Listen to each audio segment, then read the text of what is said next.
सगळ्यांनाच उत्सुकता आहे की मनसे अध्यक्ष राज ठाकरे नेमकी काय भूमिका स्पष्ट करणार आहेत। आपल्यासोबत मनसेचे नेते आहेत, पदाधिकारी आहेत, आपण त्यांच्याशी बातचीत करूया। मला सांगा काय नेमकं मनात आहे, काय सांगाल, कारण राज ठाकरेंच्या भाषणाची उत्सुकता तुम्हाला देखील आहे। निश्चितपणे थोड्याच वेळात या ठिकाणी साहेब येतील, साहेब मार्गदर्शन करतील आणि साहेबांचा जो आदेश असेल त्या आदेशाप्रमाणे या ठिकाणी आमचं काम चालणार आहे।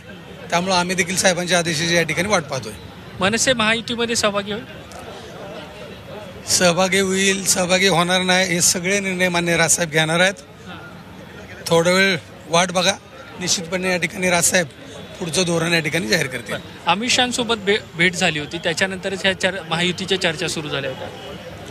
आणि महायुती संदर्भात अमित शहाशी भेट झाल्यानंतर चर्चा सुरू झाल्या होत्या आणि त्यानंतर आमची बैठकही झाली होती। म्हणजे इथं मुख्यमंत्री किंवा उपमुख्यमंत्री यांच्यासोयी साहेबांशी चर्चा झाल्या होत्या, परंतु या चर्चा झालेल्या आहेत त्या संदर्भात भूमिका आणखीन आमची काही ठरलेली नाही। आज साहेब महाराष्ट्रासमोर ती भूमिका मांडणार आहेत। सर, एक प्रश्न असा होता नितीनजी, एक प्रश्न असा होता की भाजप नेते मात्र तुमचं स्वागत करतात आहे, फडणवीस असतील किंवा चंद्रशेखर बावनकुळे असतील, ते म्हणतात की मनसेने सोबत आलं पाहिजे। त्यांनी स्वागत करणं, त्यांनी येण्याची अपेक्षा व्यक्त करणं हे सगळं ठीक आहे। वेगवेगळ्या लोकांची चर्चा विविध स्तरांवरती सुरू आहेत, पण ह्या सगळ्या गोष्टींचा अंतिम निर्णय हे सन्माननीय राजसाहेब घेत असतात।